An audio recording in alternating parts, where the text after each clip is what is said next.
Le 4 novembre 1922, l'archéologue britannique Howard Carter et son équipe font la plus grande découverte archéologique de l'histoire. Derrière une porte restée scellée durant plus de 3000 ans, après des années d'efforts, ils découvrent la tombe de Toutankhamon et son fabuleux trésor. Les merveilles qu'ils mettent au jour vont passionner le monde entier. C'est la première fois qu'on découvre la tombe d'un pharaon quasi intact. Et le trésor a de quoi exciter l'imagination. Carter répertorie 5398 objets, tous plus somptueux les uns que les autres. Le troisième cercueil, pour ne citer que lui, est constitué de 110 kg d'or massif. Quant au masque funéraire, c'est aujourd'hui l'un des artefacts les plus connus au monde. Pourtant, Toutankhamon ne fut qu'un pharaon de second rang. Dernier représentant d'une lignée que ses successeurs s'efforcèrent de faire tomber dans l'oubli. Cela laisse imaginer quel trésor extraordinaire devait accompagner les tombes d'autres pharaons plus prestigieux, malheureusement disparus à jamais. À l'occasion du 100e anniversaire de cette découverte exceptionnelle, on vous raconte l'histoire telle que l'a vécue Howard Carter. Une histoire exaltante, teintée de mystère et de tristesse. Et pour ça, on va s'appuyer sur son propre livre, La fabuleuse découverte de la tombe de Toutankhamon, qu'on vous conseille vivement. Au passage, on dédicace cet épisode à Noé. Avant de commencer, on prend quand même 2 minutes pour parler de Toutankhamon et de ses derniers instants. C'est parti!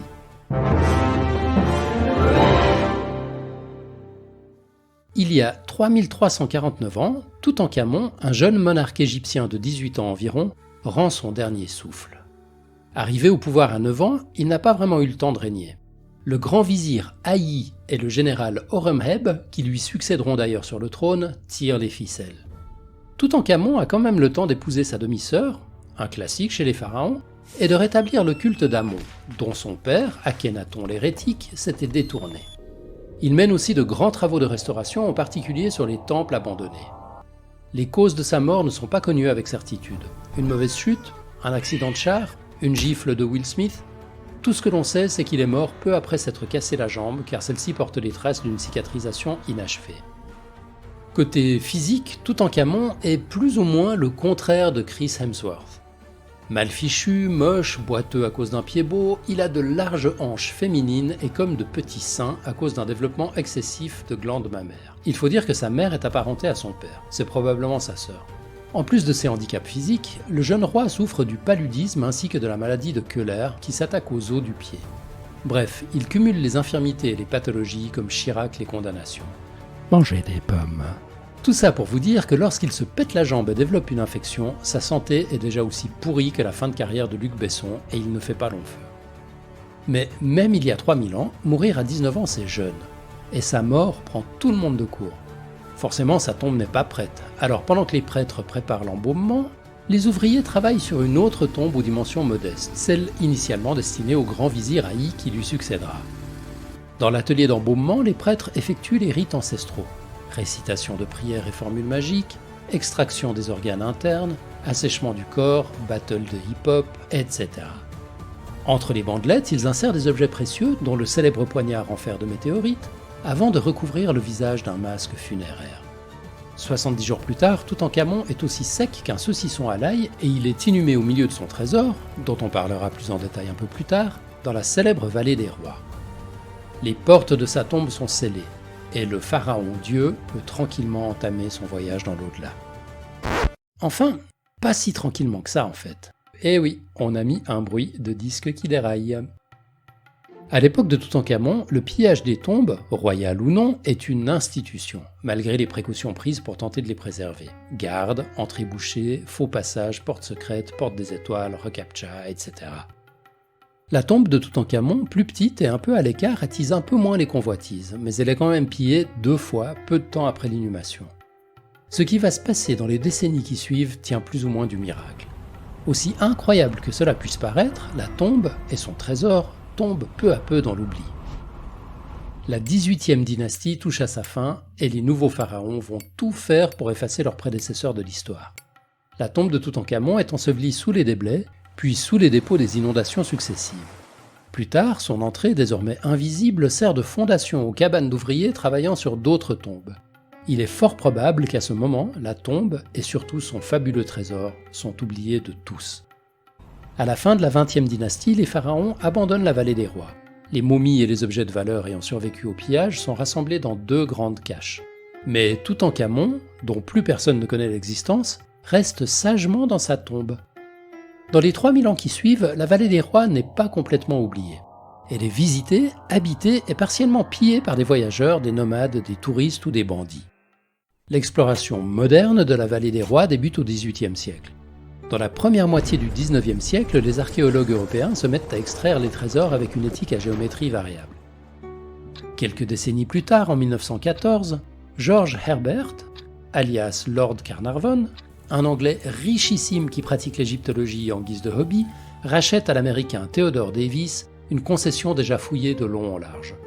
Davis y avait découvert une trentaine de tombes ainsi que la dépouille d'Akhenaton, et estime qu'il n'y a plus rien à en tirer. Il est pourtant passé à plusieurs reprises juste au-dessus de la tombe de Toutankhamon. Lord Carnarvon est mis en contact avec un certain Howard Carter, fin connaisseur de l'histoire égyptienne et habitué des sites de fouilles. Carter est devenu un égyptologue un peu par hasard.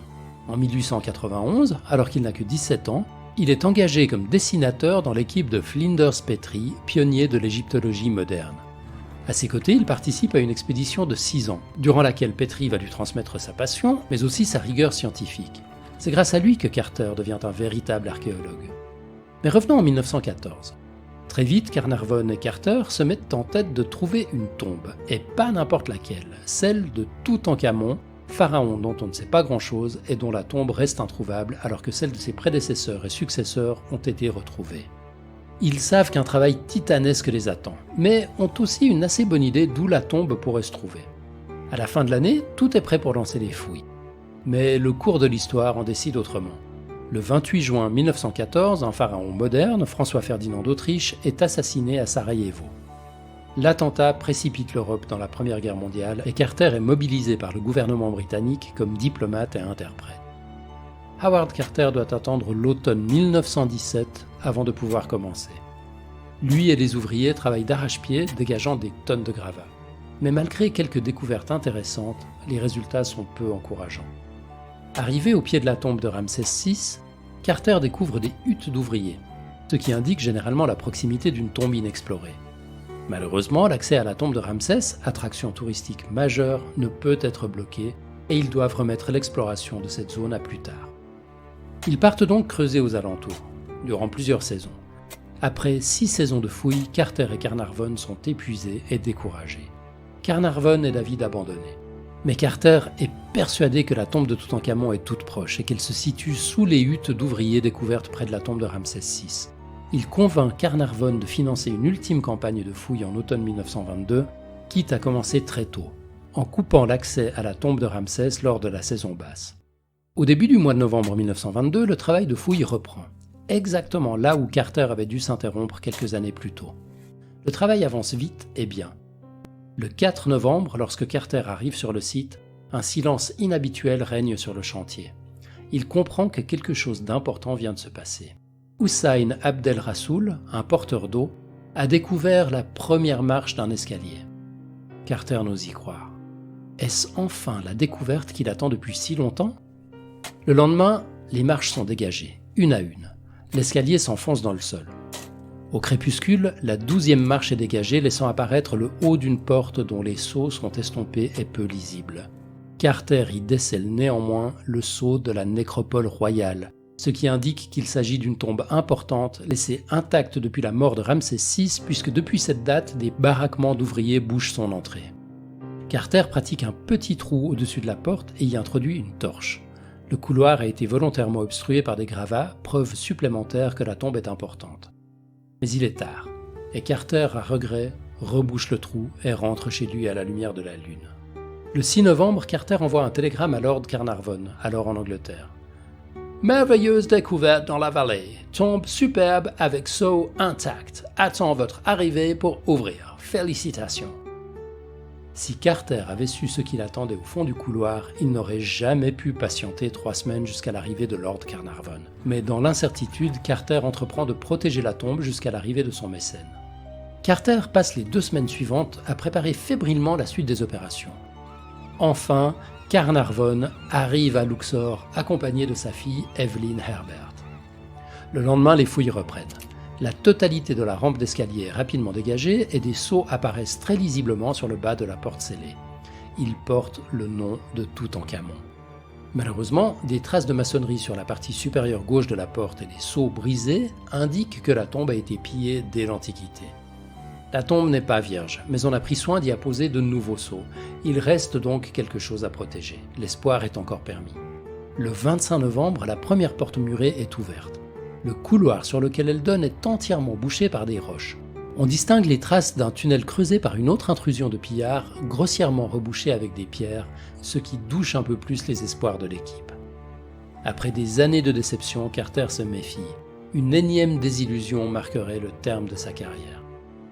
À cet instant, il ne sait pas que le lendemain, le 26 novembre 1922, sera le plus beau jour de sa vie. Le lendemain, le corridor est méticuleusement dégagé, car les gravats contiennent de nombreux objets délicats. À 10 mètres de la première porte, une deuxième porte quasiment identique est mise au jour. Elle aussi porte des traces d'effraction. Le reste des gravats est évacué et l'instant décisif arrive enfin. Carter, qui a du mal à dissimuler son émotion, perce un petit trou dans la porte scellée. Il passe tout d'abord la flamme d'une bougie pour s'assurer qu'il n'y a aucun dégagement de gaz, puis jette un coup d'œil à l'intérieur. Pendant quelques secondes, il ne voit rien. L'obscurité règne dans la pièce et la flamme vacille.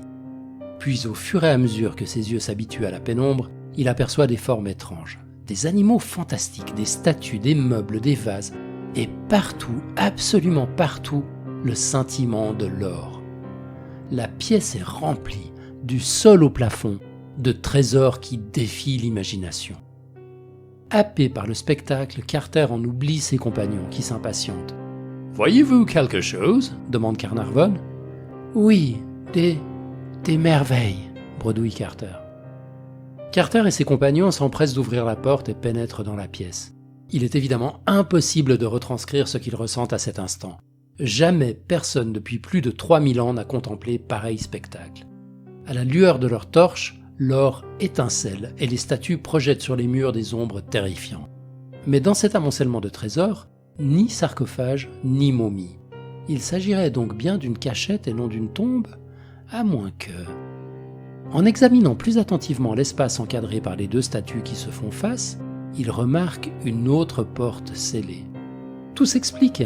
Ils ne sont que dans l'antichambre de la tombe. Derrière cette porte, une ou plusieurs autres pièces restent à découvrir. Mais l'heure tourne et la petite troupe décide de s'arrêter là aujourd'hui. Le 27 novembre 1922, tout le monde arrive très tôt sur le site de la tombe. Maintenant que l'excitation de la découverte est un tout petit peu retombée, la petite troupe se rend mieux compte de l'impressionnante profusion d'objets en tout genre qu'elle renferme. En inspectant l'antichambre, le groupe fait une autre découverte sous le lit de l'entrée. Des magazines érotiques Inca. Non, en fait, ils trouvent un trou dans le mur, qui laisse deviner une petite annexe bourrée de bibelots. À l'intérieur, ils découvrent un capharnaüm indescriptible, laissé comme une scène de cambriolage. À cet instant, Carter et ses compagnons commencent à comprendre qu'ils vont avoir du boulot. Beaucoup de boulot. Carter décide d'attendre avant d'ouvrir la deuxième porte. Il craint d'abîmer les nombreux objets qui barrent le passage et ceux qui se trouvent sans doute derrière la porte. C'est tout à son honneur. Peu de gens auraient résisté à la tentation. D'ailleurs, on sait aujourd'hui que Carter n'y a pas résisté. Bah ouais, fais pas genre. Carter avait creusé un petit passage pour jeter un œil dans la chambre funéraire avant la présentation officielle de la tombe. Puis il avait rebouché ce trou avec du plâtre frais et utilisé des copies de sceaux antiques pour faire croire que la porte était intacte. Quel filou! Malheureusement, cette deuxième porte présente aussi des traces d'effraction. Carter se console avec les objets de la première salle, dont il dit que le plus insignifiant avait comblé tous ses désirs dans d'autres circonstances. Certains des 700 objets contenus dans la première chambre sont d'ailleurs tout à fait uniques. Parfois, on ne sait même pas à quoi ils servent. Mais avant de poursuivre ses investigations, Carter doit s'affranchir de quelques formalités et préparer la suite des opérations. Le 29 novembre, la tombe est officiellement présentée aux autorités, mais en petit comité. L'Égypte, qui était sous protectorat britannique, vient de proclamer son indépendance, et le climat est particulièrement tendu, spécialement pour les sujets de sa gracieuse majesté. Parmi les convives, un journaliste du Times, qui contribuera à donner à l'événement un retentissement mondial. Cette soudaine popularité inquiète Carter. Dans l'Antiquité, comme aujourd'hui, des tonnes d'or attirent la convoitise. Il va falloir installer autre chose qu'une grille en bois pourri pour garder l'entrée de la tombe. L'entrée est donc barricadée, la tombe remblayée, une lourde grille en fer est installée et 3 équipes gardent l'entrée nuit et jour. Les jours suivants sont occupés à réunir du matos et à constituer une équipe de spécialistes. Heureusement, les propositions d'aide, humaines et matérielles, affluent. Le 27 décembre, tout est fin prêt. La tombe est déblayée et le travail peut commencer. À l'époque, il n'existe pas vraiment de protocole précis, surtout pour une découverte aussi extraordinaire. Carter et son équipe vont donc devoir s'adapter et innover en suivant la voie tracée par les pionniers de l'égyptologie moderne, comme Flinders Petrie, le mentor de Carter. Chaque objet va être évalué avant déplacement. Est-il abîmé ? Si oui, peut-on le réparer ? Et faut-il le réparer ? Comment et avec quoi ? Peut-on le déplacer sans le casser ? Cette robe est-elle blanche ou bleue ? Il faut aussi cataloguer, emballer et entreposer les objets en sécurité. Après 3000 ans dans un air chaud et sec, certains vont rapidement se dégrader à l'air libre. Carter écrit « Les objets trouvés par un archéologue ne sont pas sa propriété. Il n'est qu'un intermédiaire privilégié. Et si par manque de soin, par paresse ou par ignorance, il restreint la somme d'informations qu'on aurait pu tirer de ses découvertes, il se rend coupable du crime archéologique le plus grave. » C'est pas faux. Pourtant, cette règle n'a pas été scrupuleusement suivie. Quelques petits objets ont été volés par l'équipe avant la visite officielle de la tombe. D'ailleurs, à la mort de Carter, Harry Burton découvrira dans sa collection une vingtaine d'objets provenant de la tombe de Toutankhamon. Évidemment, Carter ne mentionne pas ces pillages honteux dans son livre. Autre écart de conduite ? Alors que l'Égypte vient de promulguer une loi stipulant que les objets trouvés dans une tombe intacte doivent rester sur le sol égyptien, Carter et ses compagnons ne se gênent pas pour vendre ou céder de nombreux objets à des musées ou à des particuliers. C'est pourquoi aujourd'hui encore, certaines pièces du trésor ne se trouvent pas en Égypte. Tout ça pour dire que Carter n'était pas aussi lisse qu'on peut le penser. Bref, retournons à la découverte. L'équipe commence par lister tous les objets. On dessine des plans, on fait des croquis, on mange des dattes fourrées, et les objets sont identifiés par lot avec des numéros. Harry Burton, le photographe, immortalise l'apparence de l'antichambre et la disposition du trésor.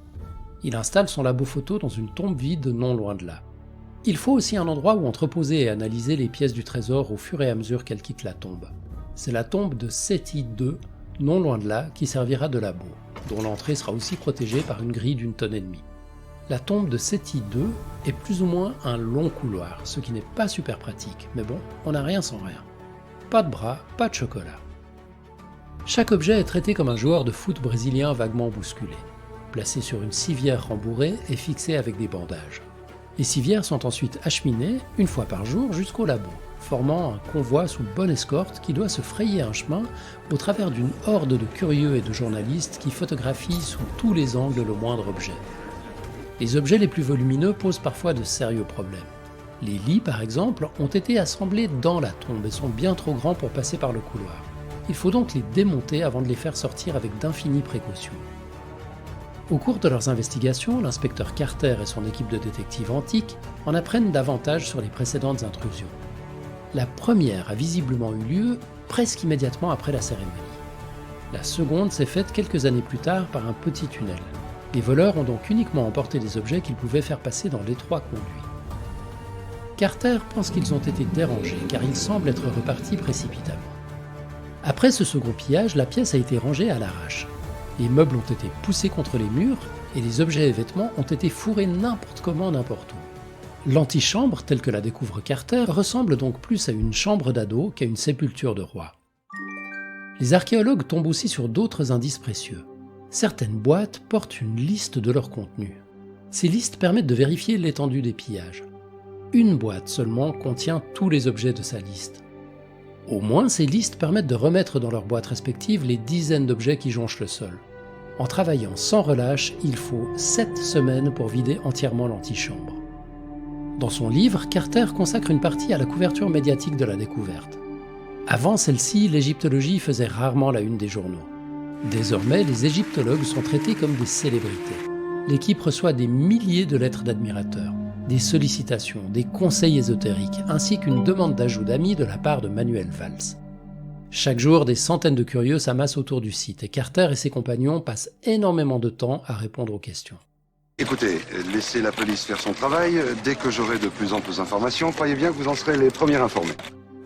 Entre les visites officielles et celles d'amis, l'équipe n'a bientôt plus le temps de travailler. Elle prend alors la décision de reboucher une énième fois la tombe, désormais vide, et d'interdire les visites au laboratoire. Dans le laboratoire, c'est le chimiste Alfred Lucas qui dirige les opérations. On examine les objets, on les photographie, on les nettoie, on recopie leurs inscriptions, puis on les restaure et on les traite. Chaque objet, ou presque, nécessite un traitement spécifique, mélange de connaissances pratiques et d'improvisation. Certains objets semblent avoir été fabriqués il y a quelques années tellement ils paraissent en bon état. D'autres tombent en poussière au moindre souffle. À la fin de la saison, tout est soigneusement emballé et préparé pour un transfert au Caire. Dans la tombe, seules subsistent les 2 statues gardant la 2e porte scellée. Il faut attendre le 17 février 1923 pour que celle-ci soit enfin ouverte. Évidemment, cette fois, tout le gratin du Caire est présent, aux côtés de Carter et Carnarvon, et le monde entier suit l'événement. Dans la tombe, Carter s'attaque au haut de la porte. En 10 minutes, il creuse un trou assez large pour passer une lampe de poche.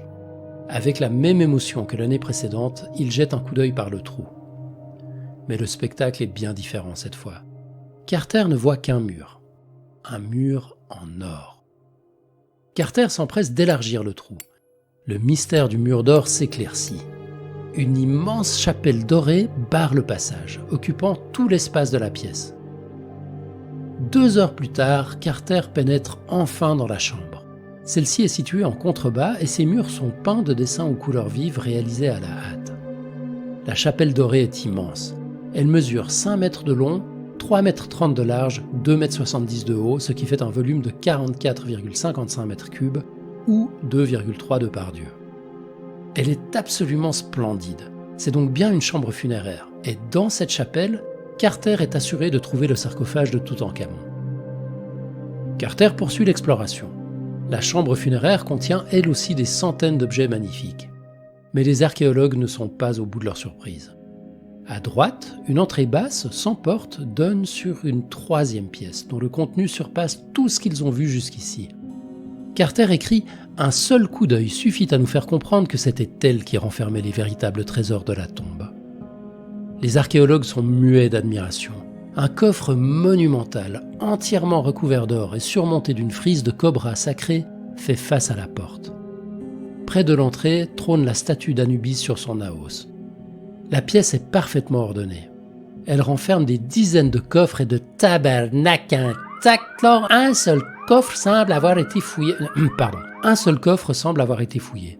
La pièce comporte des centaines d'objets soigneusement disposés, parmi lesquels des statuettes, des cercueils miniatures, des maquettes de bateaux, un char, etc. Dans les jours qui suivent, on ouvre la chapelle, qui constitue une sorte de poupée russe. À l'intérieur se trouve une chapelle plus petite qui abrite elle-même une chapelle plus petite qui abrite elle-même une 4e et dernière chapelle. Et dans la 4e chapelle, c'est là que se trouve le sarcophage, en quartzite. Malheureusement, moins de 2 mois après l'ouverture de la 2e porte, un triste événement vient endeuiller l'équipe. Lord Carnarvon, le mécène des fouilles, meurt d'une blessure digne de Toutankhamon. Déjà affaibli par une pneumonie, il est emporté par une piqûre de moustique infectée. L'équipe poursuit néanmoins son travail pendant plus d'1 an. À la fin de la saison, les archéologues protègent les objets qu'ils n'ont pas eu le temps de sortir de la tombe, en particulier le sarcophage, et balancent un peu d'insecticide, probablement en souvenir de Lord Carnarvon. Le 10 octobre 1925, l'entrée du tombeau qui avait été rebouchée pour la je ne sais plus combienième fois est de nouveau dégagée. C'est le moment tant attendu, on va ouvrir le sarcophage. Et c'est parti pour un nouveau jeu de poupée russe. Le couvercle du sarcophage en pierre est soulevé. Il contient un cercueil de bois doré finement travaillé. À l'intérieur se trouve un 2e cercueil, recouvert d'une toile de lin noircie sur lequel reposent des pétales de fleurs et des feuilles de saule et d'olivier. En dessous, on devine un ouvrage magnifique, mais qui semble abîmé par l'humidité. Manipuler les cercueils dans le sarcophage en pierre devient trop difficile, alors l'équipe décide d'extraire le premier cercueil à l'aide de poulies. L'ensemble est anormalement lourd, mais ils parviennent à le poser sur des planches reposant sur le sarcophage. On retire alors la toile de lin qui dévoile, d'après les mots de Carter, la plus belle pièce funéraire antique qu'il leur fût jamais permis de contempler. Et effectivement, ce 2e cercueil est beau à en couper le souffle. Long de 2 mètres, il est couvert d'or et incrusté d'éléments colorés. Mais le sortir va s'avérer particulièrement délicat. Il est lourd, fragile et si bien encastré dans le premier cercueil qu'on ne peut même pas passer un petit doigt entre les deux. De plus, il semble abîmé par l'humidité. Ce qui étonne les archéologues, le reste des objets étant parfaitement sec. L'équipe se creuse les méninges pendant 2 jours avant de trouver la solution. Ils vont utiliser des fils de cuivre fixés au cercueil pour pouvoir le sortir doucement de son habitacle. Le lendemain, Carter et son équipe procèdent à l'extraction. Plutôt que de soulever le deuxième cercueil, ils abaissent le premier, le deuxième restant suspendu au-dessus. Mission accomplie. Le deuxième cercueil est extrait sans dommage. L'équipe entreprend de l'ouvrir à son tour. À l'intérieur, ils découvrent un 3e cercueil. Non mais c'est le dernier, on vous rassure. Dissimulé sous un linceul rougeâtre et d'autres décorations. Carter retire le linceul. Cette fois, l'émerveillement atteint des sommets. Ce 3e cercueil est entièrement constitué d'or massif. Voilà pourquoi il était si lourd. Superbement décoré, il est incrusté de pierres et porte un double collier amovible. Mais il trempe dans une substance poisseuse qui le recouvre à moitié. Ce sont les restes des onguents qui ont été versés sur le cercueil. Voilà d'où vient l'humidité qui a malheureusement abîmé le cercueil en bois.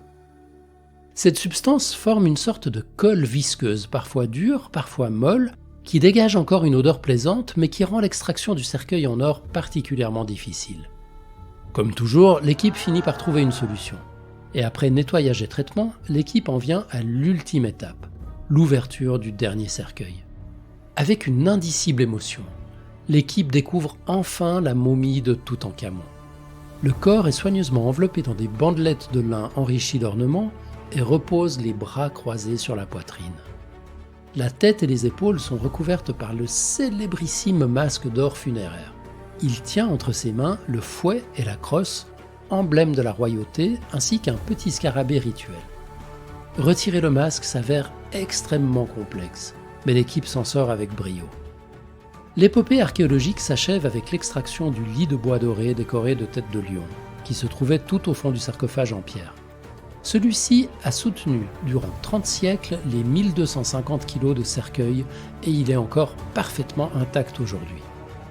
Grâce à cette découverte sans pareille, les archéologues peuvent, pour la première fois dans l'histoire, retracer l'inhumation d'un pharaon. Et 100 ans plus tard, c'est grâce à Carter et ses compagnons que l'on peut admirer ces merveilles parfaitement conservées. Voilà, c'est aussi ici que s'arrête cet épisode, même si l'histoire de Carter et Toutankhamon ne prend pas fin immédiatement. Toutankhamon fera encore régulièrement parler de lui.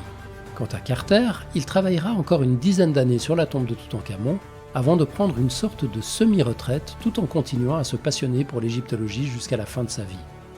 Il mourra le 2 mars 1939 à l'âge de 64 ans, presque oublié. Seulement 9 personnes se présenteront aux funérailles.